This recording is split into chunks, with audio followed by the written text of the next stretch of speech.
This is Tim Staten with Tim Stating the Obvious. What is this podcast about? It's simple. You are entitled to great leadership everywhere you go, whether it's to church, whether it's to work, whether it's at your house, you are entitled to great leadership. And so in this podcast, we take leadership principles and theories and turn them into everyday, relatable, and usable advice. And a quick disclaimer. This show, process, or service by trademark manufacturer, or otherwise does not necessarily constitute an implied endorsement of anyone that I employed by or favors them in representation. The views are expressed here in my show are my own expressed and do not necessarily state or reflect those of any employer. Hey, and welcome back to another episode of Tim Stating the Obvious. In the last episode, we talked about conflict management in the work environment. In this episode, we're going to be talking about my perspective on the Global Workplace 2023 report that the Gallup had published. I want to focus on the North American region mainly because that is where most of my listeners are. So the United States of America and Canada specifically. Although everybody else who does tune in globally around the world, one, I really appreciate all of you from tuning in. Everyone from Europe, South Asia, and parts of Africa as well, and especially the South American brothers and sisters down there. Really appreciate all of you listening in. But for this episode, we're going to specifically focus on the North America trend, specifically the United States and Canada. So let's take a look at the area of employee engagement. So 31% of people are actively engaged at work, which is a 2% less average than last year. Now, I will say that this is still roughly higher, about 10% higher than the global average. So that's a significant sign of success to a point. However, 52% are in the quiet quitting stage. These are your folks who are just at work and collecting a paycheck and not really producing high quality work, but not producing fireable quality of work either. This is roughly 7% less than the global average. But let's put it this way, 6 in 10 people are not engaged at all at work, to the point where they're not disruptive, but they're not really high performing either. They're just kind of there looking for the next best thing. Now, this number took me by surprise, and that is that 17% of folks are allowed quitting and not actively engaged at all. These people who are completely checked out and are just verbally saying, yeah, you don't pay me enough to do that, I'm not going to do it. So that really took me by surprise on that one. And there's only 1% difference than the global average for the loud quitters out there. So that's telling in itself. So here's my take on this, right? So 71% of the people surveyed believe that the job market is currently favorable, while 47% are actively seeking employment somewhere else. So it's safe to say that you can look at your, employee workforce and look at your population and expect half of those faces to be replaced or gone by next year, because they're looking for the next best thing in employment. They're not really there for your organization or your business. They're there because they're collecting a paycheck and you pay them to be. And they're there just to punch the clock, to do the bare minimum and get on to the next highest paying job. So is there employee loyalty there? I would say that there never was. And here's why. Our grandparents worked for survival. They grew up coming out of World War II and worked to establish themselves. And this can be applied to almost any generation you can think of right now. And that is 2 generations ahead of yours. So if you wanted to learn a trade, you had to do internships or apprenticeships to learn those trades. If you wanted to be a doctor or an office professional, you had to go to colleges, which were more selective and fewer than we actually have today. So options were not as readily available as they are today. They worked hard when they found a great paying job because that's what was available to them. And it was a high paying job and it was good. It fit their needs. So they stuck with it. They really didn't have options that we currently have today. Then there's your parents and my parents' workforce. And they worked for a standard of living. They weren't really working for survival, but working for a better way of life, a better standard of living than which they grew up. They worked hard to make sure that their kids had better than they had and better opportunities than they had. So when they landed a great paying job, they stayed because, again, the information revolution and the digital revolutions were just barely starting. They were loyal to companies based on how they provided benefits and a better standard of living, and took better jobs as more education benefits and information became available. They also knew that businesses were not loyal to them, as employees would be replaced just as easily as they got hired, because businesses during this time were merging to get CEOs and C-suite workers more benefits and bonuses. During recessions, higher paying wage earners were let go to hire younger people to do the same amount of work that one person was doing, but paying them less. So in essence, they were taking one person who was a high performer and wage earner. They fired that person, hired 2 or 3 people to do less work and less jobs, and divided it up, right? So that the business can make more of a profit, right? So saving the organization money, increasing profit margins at the cost of the employees and their families. Skill and work ethic mattered, but not as much as in increasing the profit margin. People were expendable at almost all costs. So if you take a look at the late 90s, early 2000s, there's tons of businesses that were merging and growing and getting bigger and letting go of a senior workforce. And they were highly skilled and talented in their own right, had lots of experience, but they were just letting them go because it was too costly to keep them. And they could hire 2 or 3 other people to do the same job that they were paying one person to do at a lesser rate. And this brings us to our generation. We are working for the quality of life.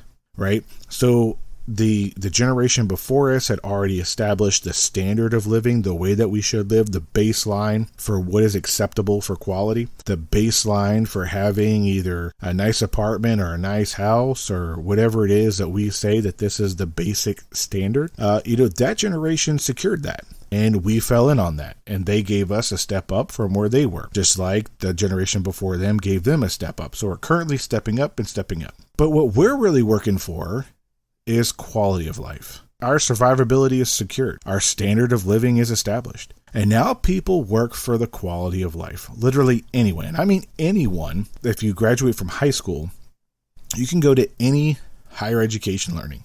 It could be community college, a 2-year college, a university, and now a master's degree has been reduced to just being just as common as a bachelor's degree. Doctorate degrees are now almost considered in the same esteem as master's degrees, with little to no return of investment in the education. So let's take a look at it real quick. So it costs on average about $104,000 to earn a bachelor's degree, and that's a nationwide average for public education. If you go to a private school, you're looking at $200,000 to $300,000 for a 4-year degree. And if you want to earn a master's degree, well, that's going to be about another $44,000 on average, right? And that's the lesser of the national average for a master's degree.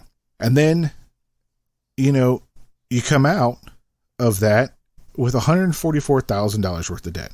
And the average salary in the United States for most professionals with the master's degree is $81,000 starting out. This means that if, you're starting out, you're in a hole and you've got to dig your way out by increasing your quality of life. And now workers have options and they know this. They can go from one job to the next job, searching for higher paying jobs that offer them better quality of life each step of the way.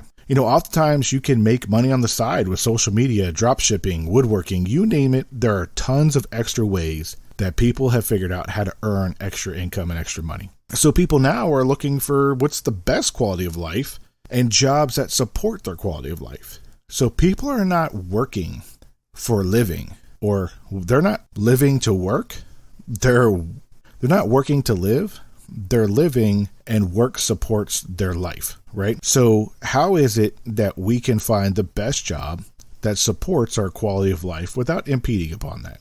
And each person has to decide for themselves what that quality of life is. But getting back to the 52% of workers who are in the quiet quitting stage, and that's 6 in 10 people in your workplace are full of untapped potential. They know from watching their parents that businesses are loyal to one thing, and that is the bottom line and the profit margin, and that they're expendable. That generation has done is they have turned the tables on business and started treating them like businesses had treated their parents, as a means to an end. They work only to serve their wants and desires to provide for a quality of life, and, they start looking for other things when that business encroaches on their quality of life. Then they start quiet quitting. And they start looking for other things. And the simple question of why? Well, it's because they can. These people, they don't go above and beyond. They only do the bare minimum or what is required and very rarely exceed them.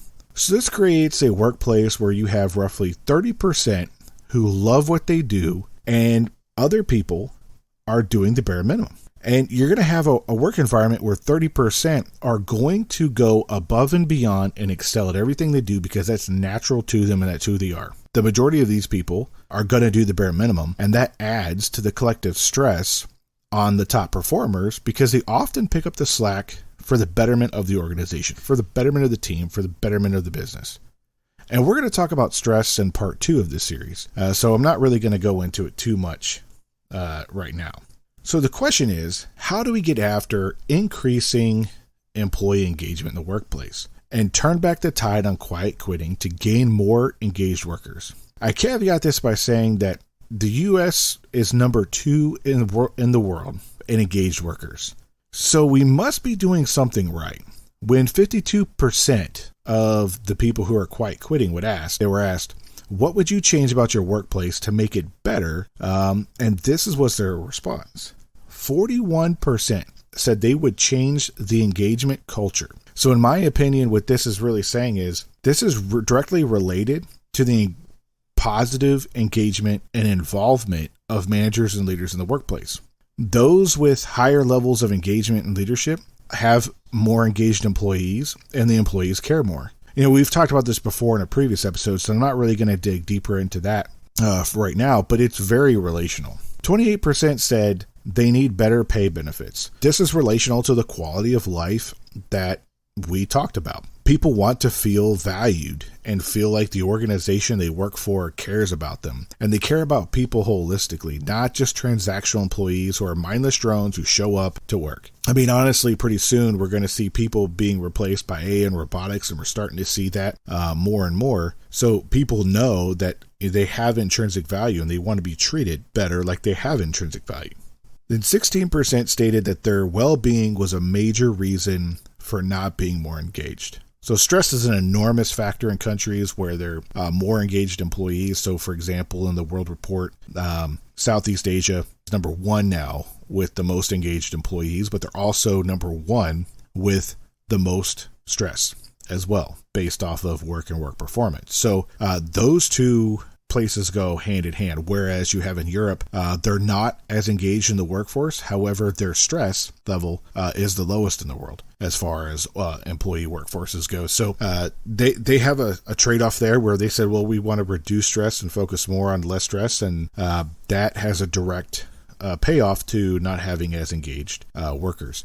So if you're going to have an engaged work environment, you are also going to have an elevated stress level as well. But I think that can be avoided, and we could talk about that in a different episode. But at some point, right, these 52% that were quiet quitting were probably in the top thriving category of employees and got burned out. With technology and remote working, they expect people at work all the time now. I mean, people can be reached at any time of the day. When their bosses reach out, they feel like they need to respond. So I would say that leaders need to do a better job at expectation management when it comes to response times and sending out emails, text messages, or phone calls outside of normal working hours. Because people feel when you send stuff out that they have to respond back.